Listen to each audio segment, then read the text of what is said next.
40-cı hissə, müasir Mozalan, Peter Singer. Nohuru olan bir bağçadasınız. Su səsi və qışqırıq eşidirsiniz. Uşağın suya yıxıldığını və boğula biləcəyini anlayırsınız. Nə edərsiniz? Çıxıb gedərsinizmi? Əgər suya düşən uşağa kömək etsəniz və o ara dostunuzla vacib bir görüşə geciksəniz belə, yəqin siz uşağın həyatını o görüşdən daha vacib sayarsınız. Nohur dayazdır, lakin çox palçıqlıdır. Kömək etsəniz, çəkmələrinizi və kostyumunuzu bulaşdıracaqsınız.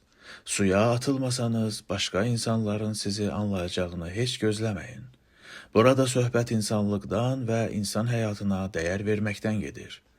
Uşağın həyatı istənilən bahalı çəkmədən və kostyumdan dəyərlidir. Belə düşünməyən hər kəs sadəcə ruhsuz bir iblisdir. Siz dərhal suya atılardınız, elə deyilmi? Əlbəttə.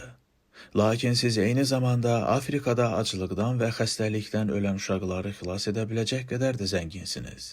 Bu məqsədlə xeyriyyə işlərinə xərcləyəcəyiniz məbləğ, yəqin ki, gölməçəyə düşən uşağı xilas etmək üçün qurban verməyə hazır olduğunuz çəkmənin və ya kostyumun qiymətindən çox olmaz. Bəs nə üçün siz digər uşaqlara yardım etmirsiniz? İnsanların əksəriyyəti xeyriyyə fondlarına pul vermək haqda heç düşünmürlər.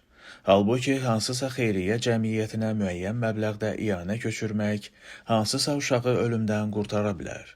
Cüzi xərc tələb edən vaksin və dərman preparatları sayəsində nə qədər uşağın həyatını xilas etmək olar? Bəs nə üçün biz Afrikada ölən uşaqlara, gölməçədə batan o uşağa bəslədiyimiz münasibəti qıymırıq? Əgər siz də indi eyni hissləri keçirirsinizsə, deməli qeyri-adi birisiniz. Qəribə olsa da bizim çoxumuz bu haqda dərindən düşünmürük. Avstraliyalı filosof Peter Singer iddia edirdi ki, gözünüzün qarşısında suda boğulan uşaqla Afrikada xəstəlik və aclıqdan həlak olan uşaq arasında o qədər də böyük fərq yoxdur. Biz yer üzündə xilas edə biləcəyimiz insanlar haqda daha çox düşünməliyik. Bunu etməsək daha çox uşaq aclıq və xəstəliklərə qurban gedəcək. Bu bir ehtimal deyil. Bunun doğru olduğunu hamımız yaxşı bilirik. Dünyada hər il səfalət üzündə minlərlə uşağın öldüyündən xəbərdarıq. Biz inkişaf etmiş ölkələrdə yeyə biləcəyimizdən artıq ərzağa malik olduğumuz, soyuducuda xarab olan məhsulları zibil qutusuna tulladığımız bir vaxtda, bəzi insanlar məhz aclıqdan həlak olurlar.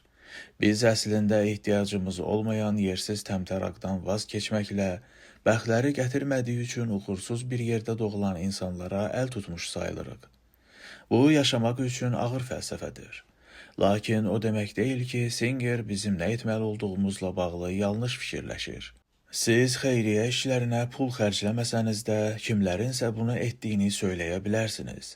Bu vəziyyətin isə riski ondadır ki, biz hamımız eyni şeyi düşünə, sadəcə müşahidəçi rolunda qala və kiminsə başqa birisinin bunu etdiyini fikirləşə bilərik. Dünyada milyonlarla insan yoxsulluq içində yaşayır və sadəcə bir neçə nəfəri xeyriyyə işlərinə pul xərcləməməsi üzündən gecələr ac yatırlar. Nohurda batan uşaq misalında, bütün hadisə məhz gözləriniz önündə baş verdiyindən başqa, kiminsə uşağın dadına yetişmədiyini görmək asandır. Bizdən uzaq ölkələrdə əziyyət çəkən insanların isə bizim və ya başqa insanların köməyi nəticəsində nələrdən məhrum qaldığını görmək daha çətindir. Lakin bu bizə passiv qalmağın uyğun seçim olduğunu da demir. Bu məsələnin başqa bir qorxulu tərəfi də var. Yoxsul insanlara yaşamaları üçün pul vermək onları ələbaxımlılığa öyrətməyə və öz həyatlarını yaxşılaşdırmaq üçün onların heç bir iş görməməsinə yol açır. Zaman ötdükcə bu onların vəziyyətini yardımı kəsməmizdən daha acınacaqlı edə bilər. Bəzi hallar olub ki, bütöv ölkələr yalnız iyanələrdən asılı vəziyyətə düşüblər. Bu əslində bizim xeyriyyəçilikdən imtinamız demək deyil. Sadəcə hansı formada kömək etməmizə diqqət yetirməliyik. Bəzi tibbi preparatlarla kömək etmək insanları fəallaşdırar və iyanələrdən asılılığı aradan qaldıra bilər. Bəzi xeyriyyə işləri isə insanlara öz yaşadıkları yerlərdə şəraiti nisbətən yaxşılaşdırmağa səsləyir. İçməli su təminatı üçün quyular qazılır və digər bu kimi işləri əhatə edir. Singer bizim sadəcə kiməsə pul verməli olduğumuzu iddia eləmir. O, pul şəklindəki yardımı ən böhranlı vəziyyətdəki ölkələrdə insanlara daha keyfiyyətli yaşamağın yollarını öyrətməklə məşğul olan xeyriyyə təşkilatlarına verməyin vacibliyini bildirir. Onun mesajı aydındır. Siz ümumilikdə başqa insanların həyatına təsir etmək iqtidarında ola bilərsiniz və bunu etməlisiniz. Singer həyatda olan ən məşhur filosoflardan biridir. Bu, əsasən onun bir neçə geniş yayılmış nəzəriyyəsi sayəsində mümkün olubdur. Onun bəzi iddiaları kifayət qədər ziddiyyətlidir. Çoxları insan həyatının müqəddəsliyinə, adam öldürməyin yanlış bir iş olduğuna inanır.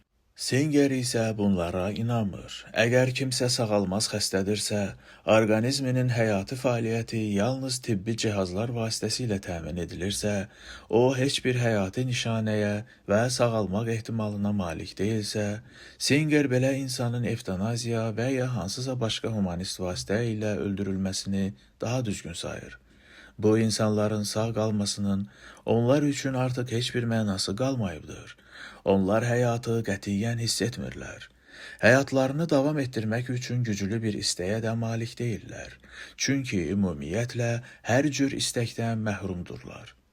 Bu tip düşüncələrinə görə o vaxtaşırı tənqidlərə məruz qalır. Belə xüsusi hallarda evtanaziyanı dəstəklədiyinə görə onu hətta nasist adlandıranlar da tapılır. Baxmayaraq ki, onun valideynləri nasistlərdən qurtula bilmiş Viyana yəhudiləri idi.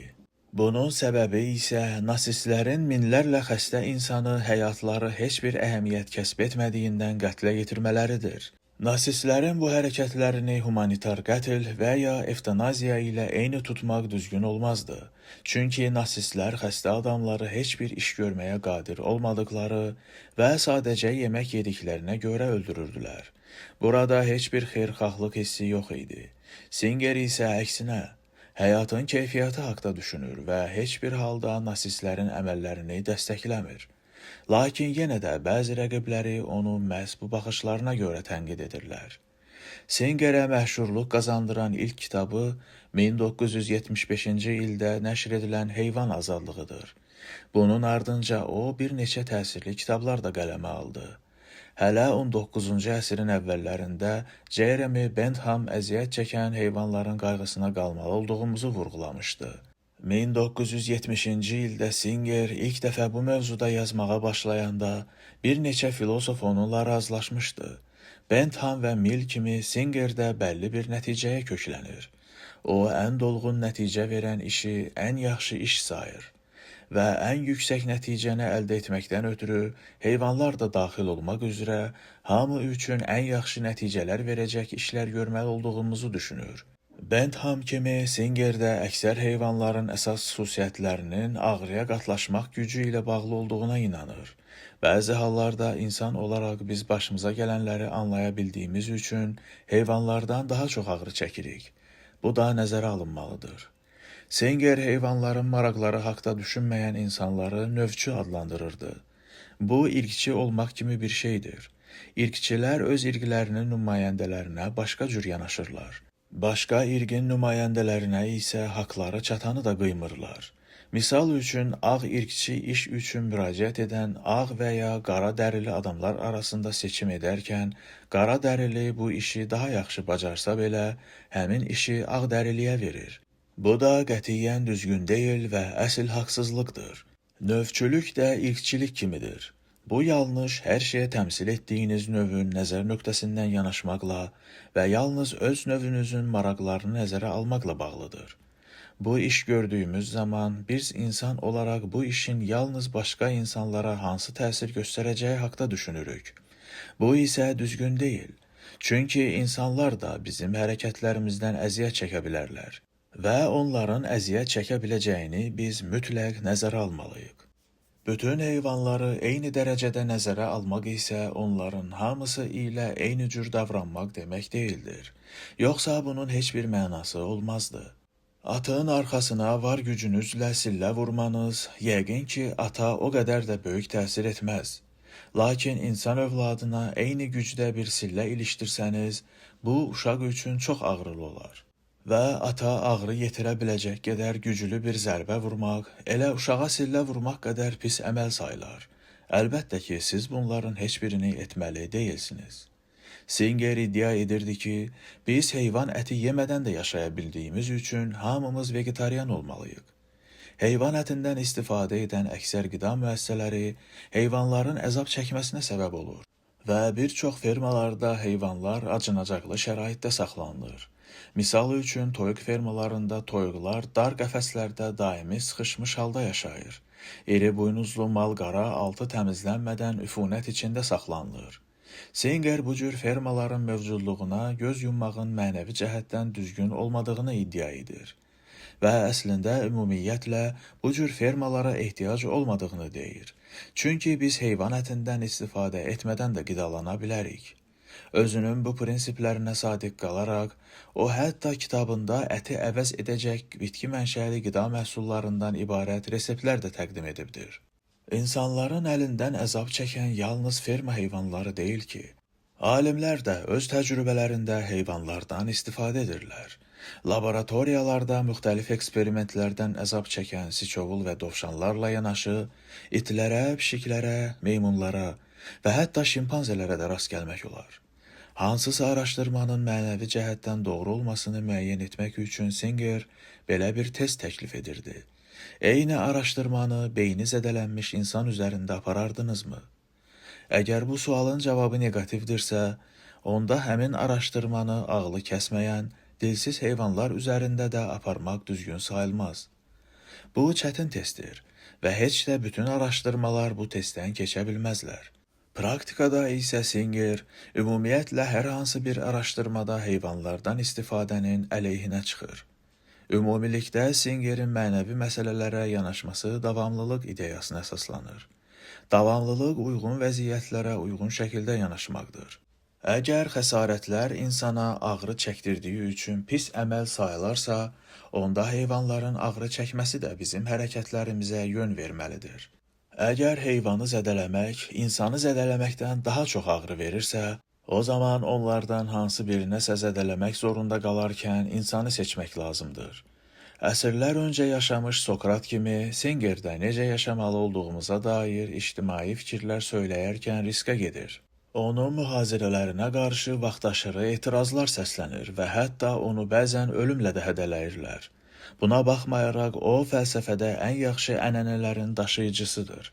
O, ən geniş yayılmış fikirləri daima sınağa çəkir.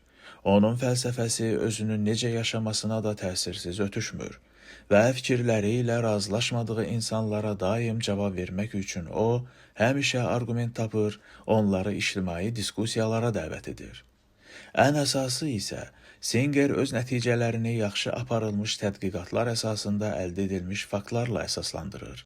Bir filosof kimi səmimiyyətini görməkdən ötürü, siz onun nəticələri ilə razılaşmaq məcburiyyətində qalmırsınız. Ən sonda onun mövqeyi fəlsəfi debatlar hesabına güclənir. Onun mövqeyi bir-biri ilə razılaşmayıb mübahisələr edən insanların zehni mübarizəsi nəticəsində inkişaf edir. Misal üçün, əgər siz Singerin heyvanlara münasibət və ya evtanaziya ilə bağlı fikirləri ilə razı deyilsinizsə, böyük ehtimalla onun kitablarını oxuyandan sonra bu məsələlər haqda daha ətraflı düşünəcəksiniz. Fəlsəfə isə yöndəmsiz suallar və çətin çağırışlarla başlayır. Peter Singer kimi mozalan filosoflar sayəsində Sokrat ruhunun fəlsəfənin gələcəyini dəyişəcəyinə hələlik şanslar çoxdur.